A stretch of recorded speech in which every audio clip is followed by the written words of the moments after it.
Mes chers frères et sœurs, je vous salue encore ce matin dans le nom de notre Seigneur Jésus.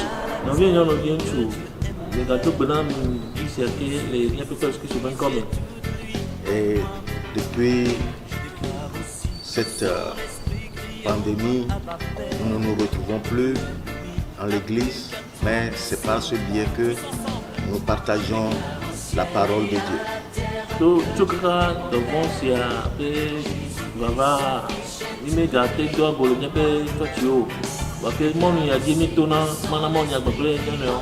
Et nous croyons que vous êtes fidèles dans les cellules pour les entendre, pour édifier votre foi.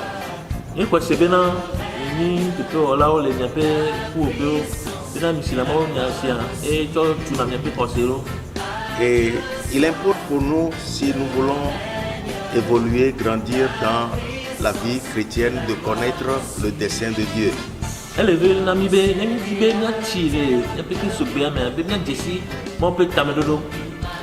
Mais connaître le dessein de Dieu nous induira toujours en erreur et dans l'égarement.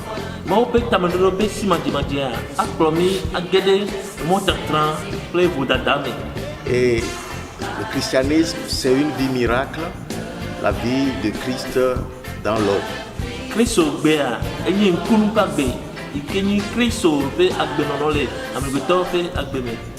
est le don de Dieu pour l'humanité. Il a donné son Fils afin que, en croyant en lui, le Fils vienne habiter dans nos cœurs.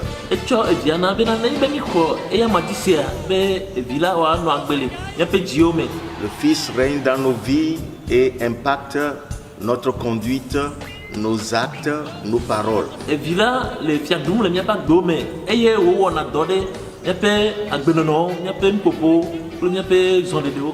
C'est ça le dessein de Dieu pour notre vie. Et je m'en vais encore vous révéler ce Christ. Il sait que nous ayons une vision claire de la personne.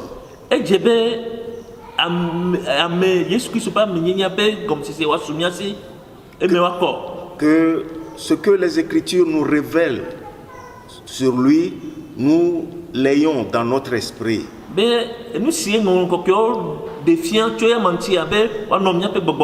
Je m'en vais donc vous présenter trois révélations de la personne de Christ, disons,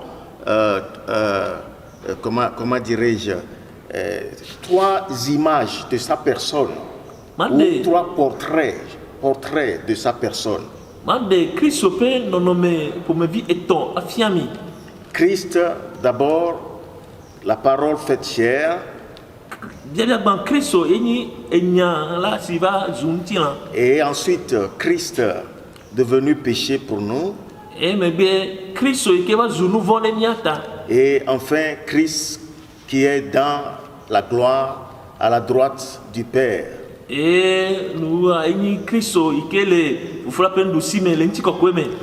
Donc, dans un premier temps, Christ, la parole éternelle qui est faite chair. Si nous lisons dans le prophète Michée, dans le chapitre 5, le premier verset,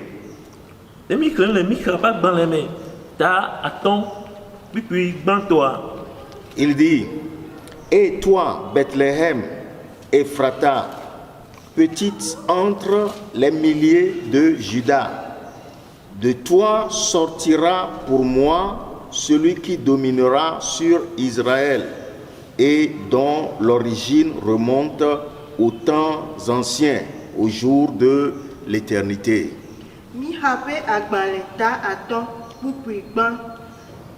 Bethléem, Ephrata, esinenye sueto le Yuda pe pomeao domehara. Mewo Israël pe didula le jojoge achonam, amesi joyi tu tititile, badegbe vike.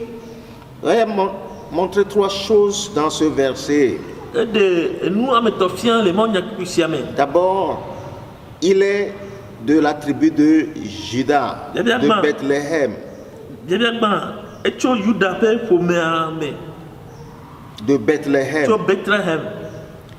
Et Dieu dit ici, toi Bethléem, Ephrata, petite entre les milliers de Juda, de toi sortira pour moi celui qui dominera sur Israël.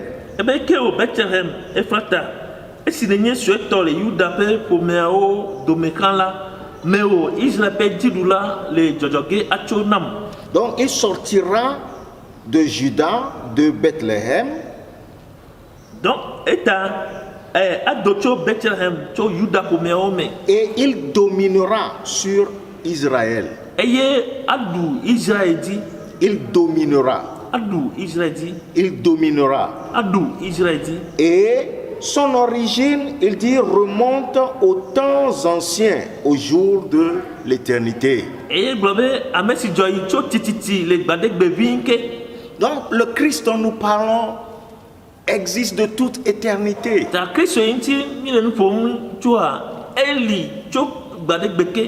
Il n'a ni commencement ni fin de jour. Donc nous devons avoir cette vision de lui. Que celui-là dont l'origine remonte aux temps anciens doit devenir homme.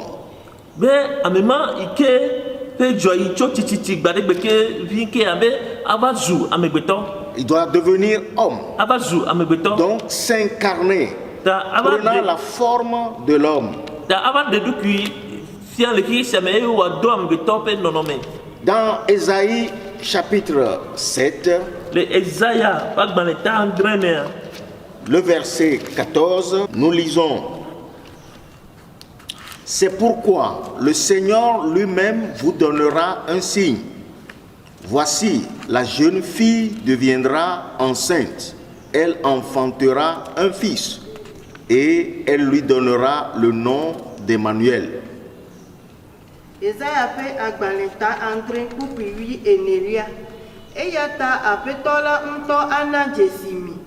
Boda de tubi afofu. Eye wanti ntuvi. Il doit venir donc dans le monde.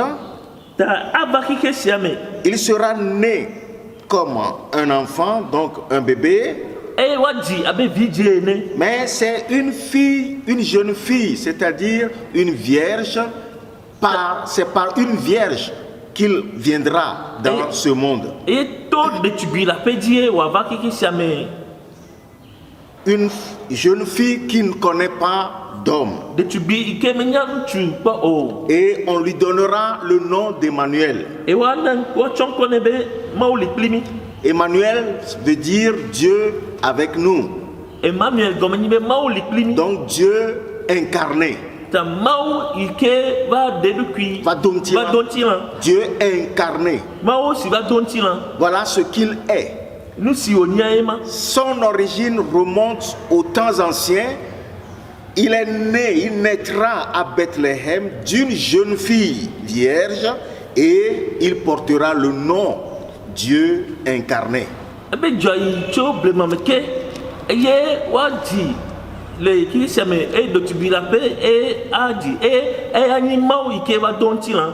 Nous lisons dans Ésaïe chapitre 9, le verset 5. Là nous lisons: car un enfant nous est né, un fils nous est donné, et la domination reposera sur son épaule. On l'appellera admirable, conseiller, Dieu puissant, Père éternel, prince de la paix.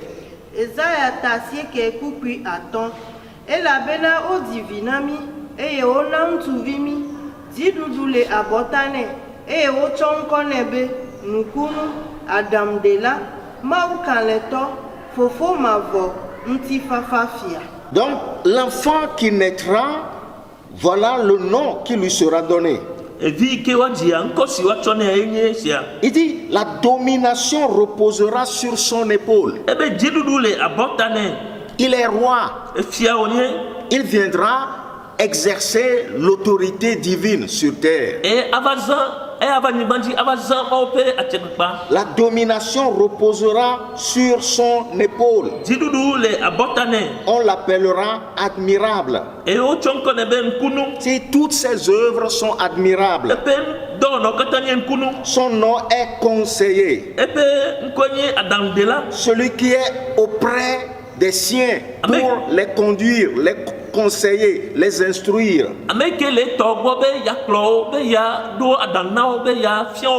Il est le Dieu puissant.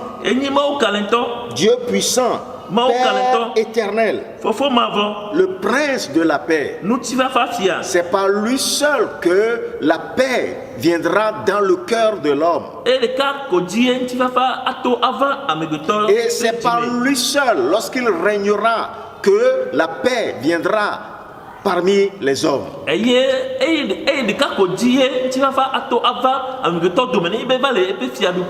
Donc voilà le Christ qui nous est prêché et qui est devenu homme. Quand l'ange s'était présenté à la Vierge Marie,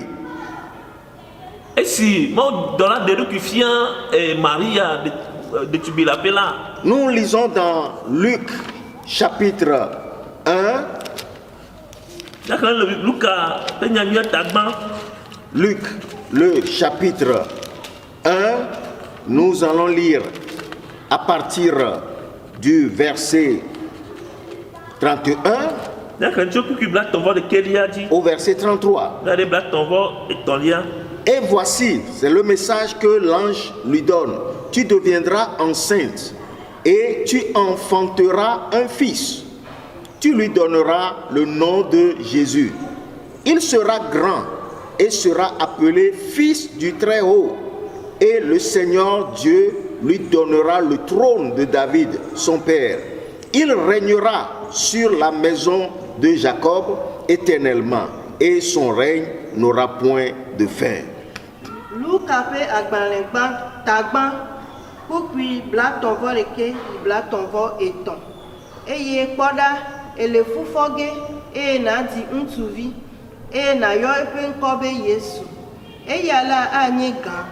Eye wa ebe dziƒovitɔ la ƒe vi eye aƒetɔ Mawu la atsɔ fofoa David ƒe fiazikpui la anɛ eye wòaɖu fia le Yakobo ƒe aƒe dzi tegbetegbe eye nuwu manɔe na eƒe fiaɖuƒe la o. Tu lui donneras le nom de Jésus. Jésus veut dire l'Éternel sauve. L'Éternel qui sauve. Dans Ésaïe, nous avons vu que il est Dieu avec nous. Et dans le verset 32, il sera grand et sera appelé Fils du Très-Haut. Le Seigneur Dieu lui donnera le trône de David son père. Il régnera sur la maison de Jacob éternellement. Voyez-vous, cette déclaration ne peut pas être une chose dans le naturel. Ça ne peut qu'être une chose dans le surnaturel, dans le domaine de l'esprit. Quelqu'un qui règne éternellement, un règne sans fin. Règne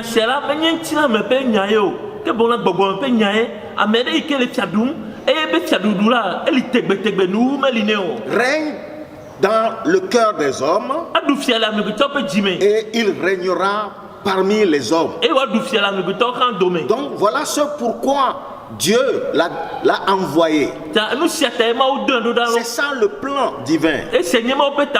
Voyez-vous, quand les hommes aujourd'hui s'agitent dans le monde, croyant qu'ils peuvent amener la paix, je dis, le prince de paix est là, il viendra et c'est lui qui instaurera la paix. La fausse paix que nous voyons dans le monde ne m'intéresse pas. Ni quoi? N'est pas me tole agbagba jem et o le agbagba jem be yo adin ti fa fa. Mi quoi e fia ti fa fa bi fia na ko ya ava na ti fa fa. Nti fa fa pa yo ike le fia me gbia, ni me tso de le me o. La domination reposera sur son épaule. Ti dudu la botane. Son règne n'aura pas de fin. Il est le prince de la paix. Voilà qui il est. C'est ce Christ que Dieu nous a donné. Donc nous devons avoir cette vision claire de sa personne et de son règne.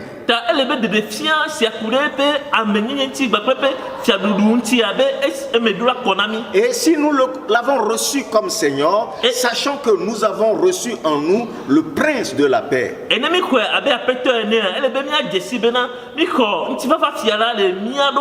Il a la puissance et l'autorité de calmer toute circonstance trouble dans notre vie et amener la paix dans notre âme.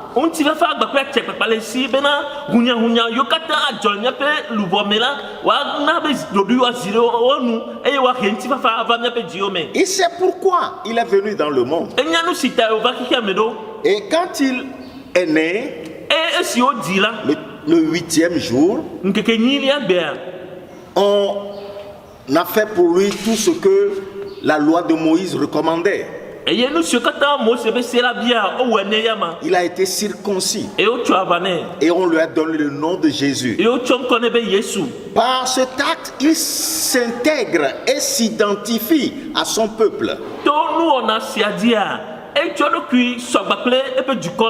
En devenant homme, en se faisant circonscrire, il devient partisan de l'alliance qui a été faite avec Abraham. Et il a grandi comme juif, comme un homme ordinaire. Il n'avait rien d'extraordinaire pour attirer nos regards.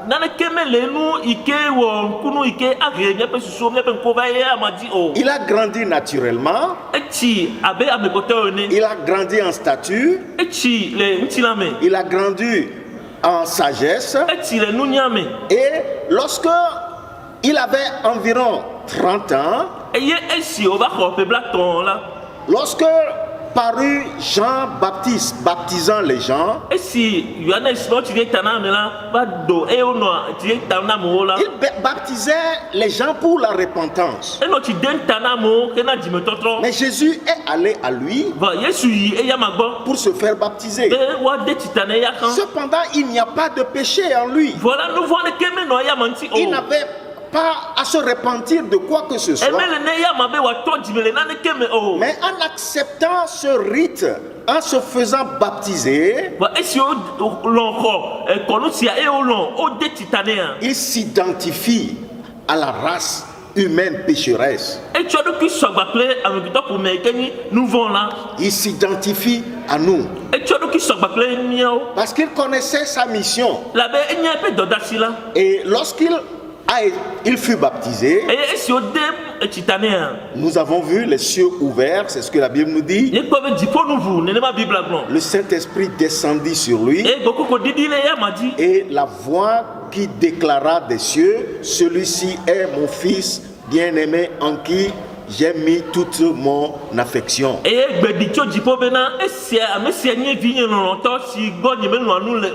est venu pour accomplir toute la volonté de Dieu. Tout ce que Dieu a prédestiné et planifié pour notre salut, il est venu pour l'accomplir littéralement, à la lettre.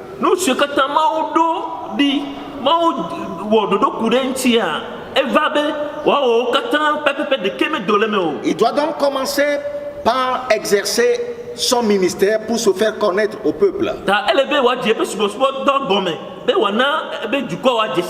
Et lorsque le Saint-Esprit descendit sur lui, l'Esprit le conduisit dans le désert.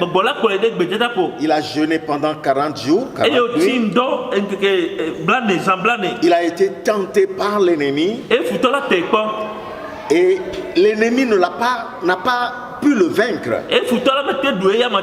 Et lorsqu'il revint de ce jeûne, la Bible dit il retourna en Galilée dans la puissance du Saint-Esprit. Et il est entré dans la synagogue. Et on lui a donné le livre du prophète Ésaïe.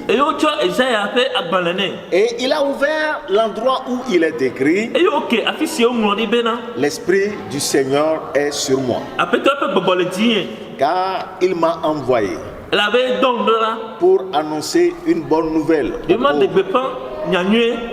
Il m'a envoyé pour guérir ceux qui ont le cœur brisé.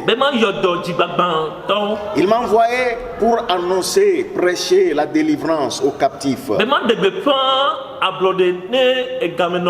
Pour ouvrir les yeux des aveugles. Pour renvoyer libres les opprimés. Et pour proclamer une année de grâce du Seigneur. C'est ainsi que la Bible nous dit qu'il allait de lieu en lieu et enseignait dans les synagogues,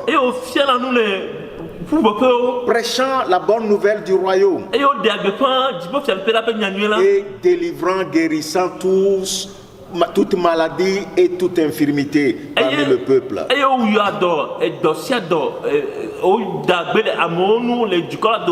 Tous ces enseignements et toute son œuvre, toutes ses œuvres étaient une révélation et une manifestation de Dieu, de sa personne.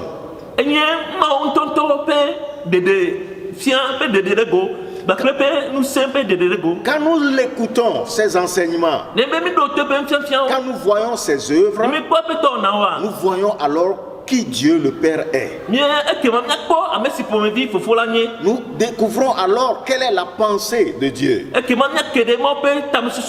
Et nous connaîtrons quel est l'amour de Dieu pour l'humanité. Car c'est cet amour de Dieu en lui qui le poussait dans tout ce qu'il faisait. Il pardonnait les pécheurs. Il guérissait les malades. Il chassait les démons. Il exerçait une certaine autorité que nul n'a exercée jusqu'à son temps. Et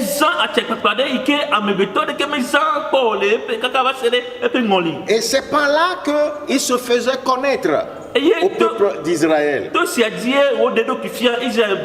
Nous allons lire certaines déclarations que lui-même a faites. D'abord, nous allons les voir dans l'évangile selon Jean. D'abord le chapitre 4. Chapitre 4, verset 34. Il dit: ma nourriture est de faire la volonté de celui qui m'a envoyé et d'accomplir son œuvre.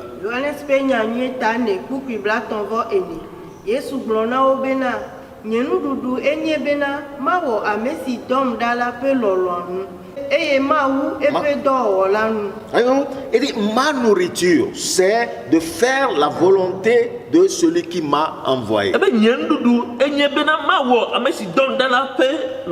Il est conscient qu'il a été envoyé par le Père. Et il sait qu'il doit se soumettre au Père en toutes choses. Et il dit: c'est un plaisir pour moi, de même que la nourriture est un plaisir, c'est un plaisir pour moi de faire la volonté de mon Père et d'accomplir ses œuvres.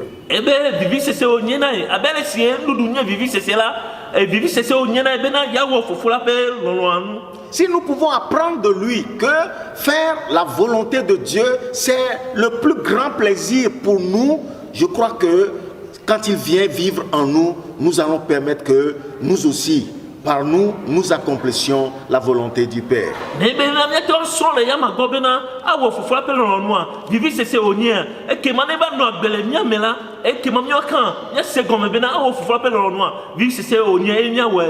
le plus grand bonheur, le plus grand privilège qui nous est accordé sur terre d'accomplir la volonté du Père.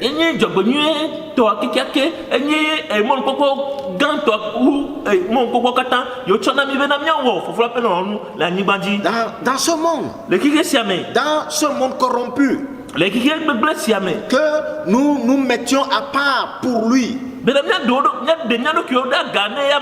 pour vivre pour lui, pour qu'il vive par nous, pour accomplir la volonté du Père. Dans le chapitre 6, verset 37 au verset 40, il dit: tout ce que le Père me donne viendront à moi. Je ne mettrai pas dehors celui qui vient à moi, car je suis descendu du ciel pour faire non ma volonté, mais la volonté de celui qui m'a envoyé. Or, la volonté de celui qui m'a envoyé, c'est que je ne perde rien de tout ce qu'il m'a donné, mais que je le ressuscite au dernier jour. La volonté de mon Père, c'est que quiconque voit le Fils et croit en lui ait la vie éternelle, et je le ressusciterai au dernier jour.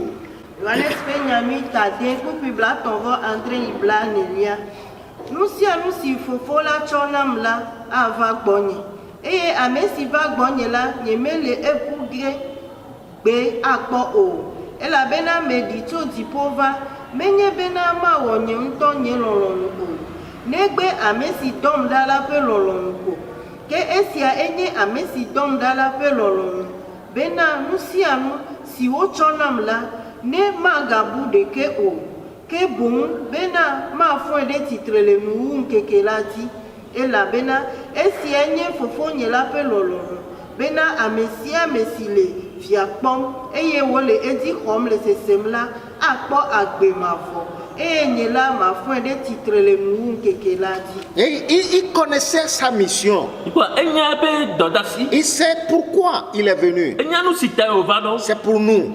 Et il dit, celui qui viendra à moi, je ne le mettrai jamais dehors.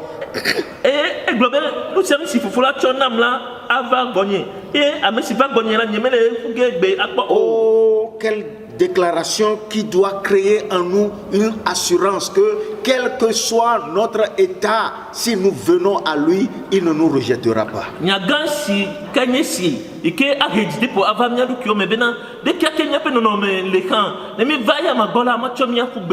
Il dit, je suis descendu du ciel pour faire non ma volonté, mais la volonté de celui qui m'a envoyé.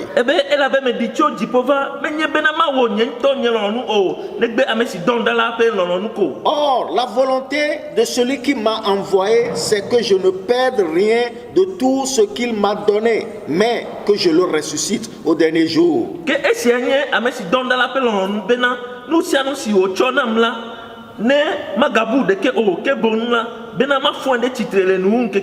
Voilà encore une pleine assurance que nous devons avoir en lui.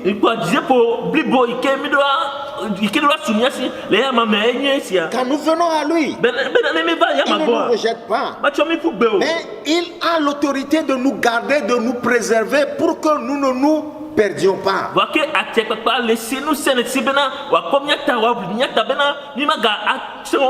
Et au dernier jour, il nous ressuscitera. C'est ce Christ que nous devons connaître. Nous devons avoir cette vision claire de lui. Que quand nous venons à lui, il nous reçoit. Il nous préserve, il nous défend jusqu'au jour de la résurrection. Oh, quel privilège de placer notre confiance dans ce Sauveur. Nous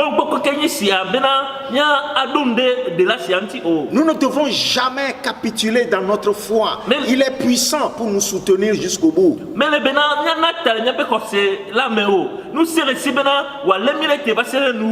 Quiconque discerne le Fils.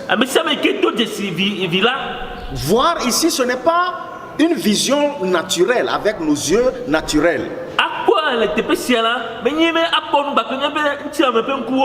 Mais une révélation dans notre esprit qui nous amène à le discerner. Qu'il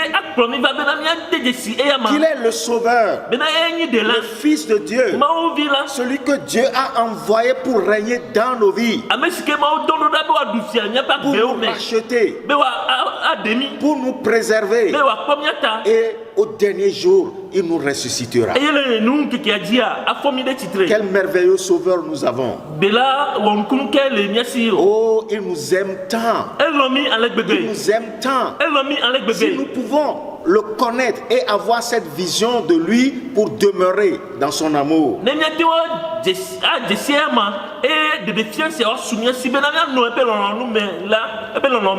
C'est ça ce que Dieu attend.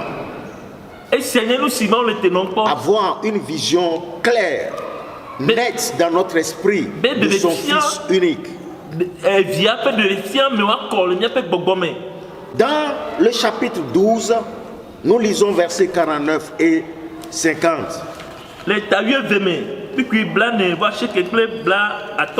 Car je n'ai point parlé de moi-même, mais le Père qui m'a envoyé m'a prescrit lui-même ce que je dois dire et annoncer. Et je sais que son commandement est la vie éternelle. C'est pourquoi les choses que je dis, je les dis comme le Père me les a dites.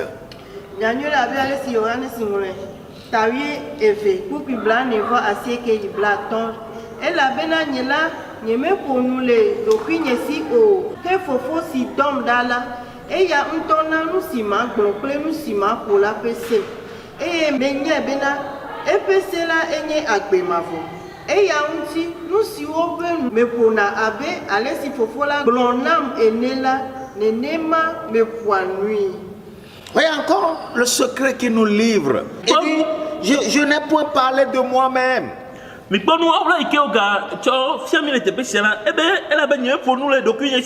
ne se lève pas pour dire, déclarer quelque chose par lui-même. Non,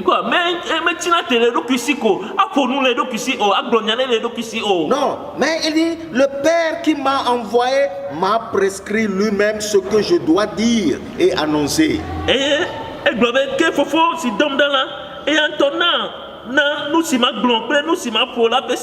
C'est tout ce qu'il disait venait du Père.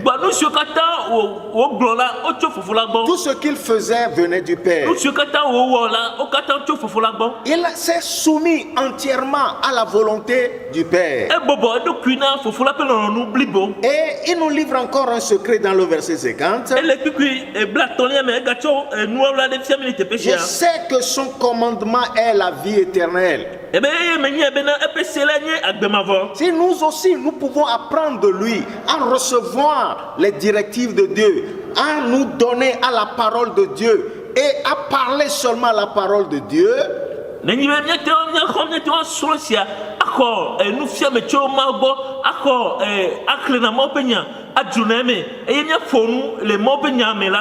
ce qu'il a fait, nous le ferons. C'est lui-même qui l'a dit. C'est lui-même qui l'a dit. Il nous montre donc la voie pour vivre une vie pleine et heureuse.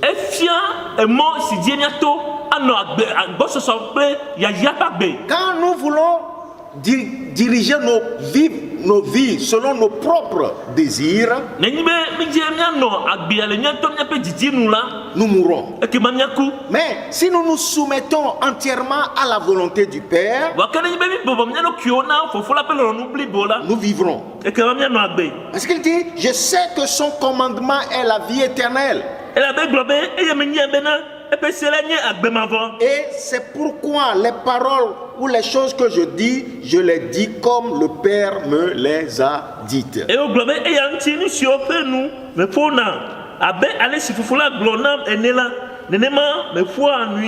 Si nous pouvons nous aussi parler la parole de Dieu avec pleine certitude, nous verrons la victoire. Nous verrons l'issue pour sortir de nos liens. C'est ça le secret qu'il nous livre. Tout ce qu'il a enseigné, tout ce qu'il faisait, révélait le Père. Nous permet de connaître alors Dieu le Père. Nous ouvre les yeux du cœur pour découvrir l'amour du Père. Et pour réaliser que ce n'est que lorsque nous nous soumettons à la volonté du Père dans l'amour que nous aurons la vie.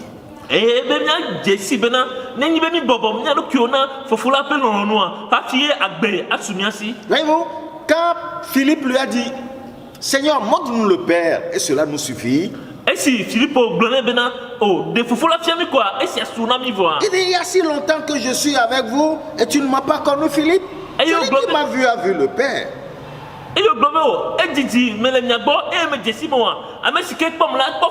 Comment dis-tu, montre-nous le Père? Ne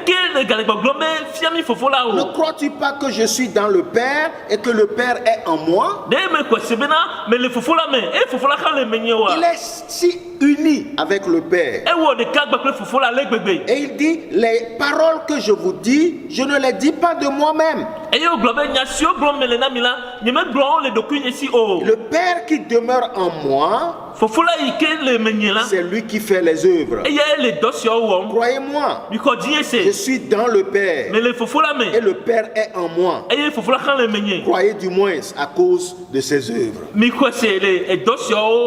Donc, la vie et le ministère de Jésus sur terre est une révélation et une manifestation de Dieu, de qui Dieu est, son amour pour nous, sa pensée pour l'homme.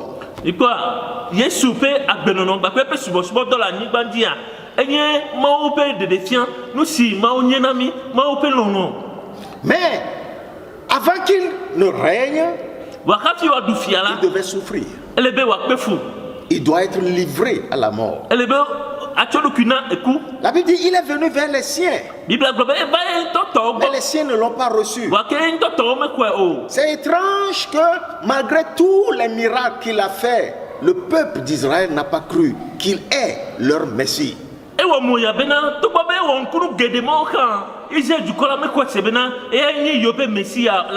a accompli plusieurs prophéties devant eux. Lorsqu'il rentrait à Jérusalem monté sur un âne,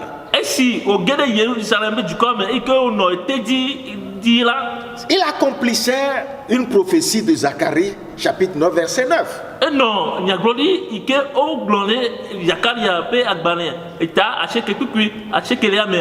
Ton roi vient monter sur un âne. Et les pharisiens connaissaient les Écritures, ils doivent savoir cela. Mais ils ont vu en lui un imposteur. Un imposteur améblé. Un imposteur, un séducteur.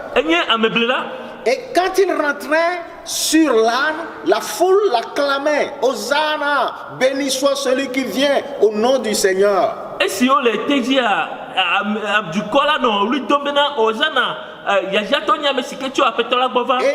les pharisiens ont compris, mais la jalousie les a aveuglés. Et ils disent, tu entends ce qu'ils disent? Tu entends ce qu'ils disent? Et il a dit, si ces gens se taisent, les pierres crieront. Et il devait réaliser l'accomplissement d'une prophétie. Mais leur jalousie, leur envie les a aveuglés. Et ils l'ont livré pour être crucifié. Mais ils ne savent pas qu'en le livrant, ils accomplissaient le dessein de Dieu. Quand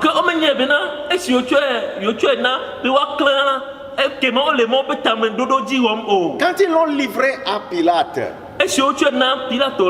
Pilate, en examinant, il a vu qu'il n'avait pas fait quoi que ce soit qui mérite la mort.